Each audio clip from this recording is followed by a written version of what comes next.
ለዳልኮ ዮኒ ማኛ 25 ዓመት እኔ ስወለድ አሜሪካ ነው የገባው 25 ዓመት ሙሉ። አሁን ግን እኔ ከባድ ሚዛን ስለሆንኩኝ ሰሜን ያለ ነው በወንጀል ነው ሴት በመደብደብ አልወርድም በማለት በዛ በወንጀለኛ ዘመዶች። ምክንያቱም ዳዊት ድሪባ የሚባለው ያንተ ዘመድ ሌባ ጎማይ ነበረ።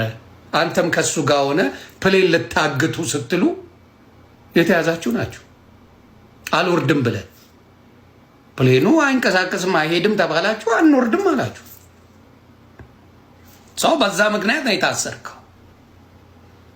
ምንም ሌላ ነገር የለውም። እና 25 ዓመት በነገራችን ላይ ልጅ ወልደሃል። አሁን አንተ ቲክታክ ላይ ለምነ ቀኑን ሙሉ ቁጭ ብለ ለምነ ቀኑን ሙሉ ጧት ማታ ቁጭ ብለ ቢግ ሪስፔክት ማ ፋሚሊ ቢግ ሪስፔክት ቢግ ላቭ እያልክ ነው የምትኖረው።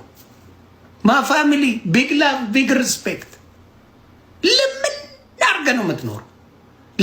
ምን እኛ አሜሪካ ጸዳ ብለን ወልደን ከብደን እናት እየጦርን ቤተሰብ እየጦርን ጽድት ብለን እንኖራለን። እግዚአብሔር ይባረክ። አንተ ወንጀለኛ ስለሆንክ ነው ዛሬ እየጦራለ ያለው፣ በጥሩ ስራ አይደለም።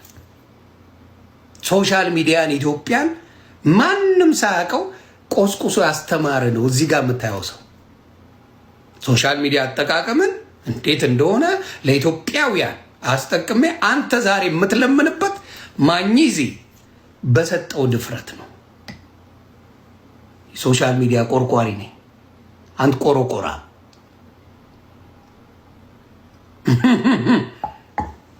አንተ አሁን ያላመንከውን ልጅ ነው የምታሳድገው። በፍቅር የወለድከውን ሳይሆን አማራጭ ስላጣ የምታሳድገው ነው። አግብቼ ነው እኔ ልጆቼን ወልጄ ማሳድገው። እንዳንተ በየመንገዱ ስዳክር አይደል።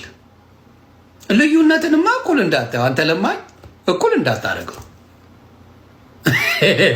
ልመናን ከኔ ጋር እኩል እንዳታረገው። አረን ከብዳለን እንዴ ከባድ ሚዛን ነን። አንገናኝም። እንትን መጣና አብረን በላን ነው ጭቡቴው።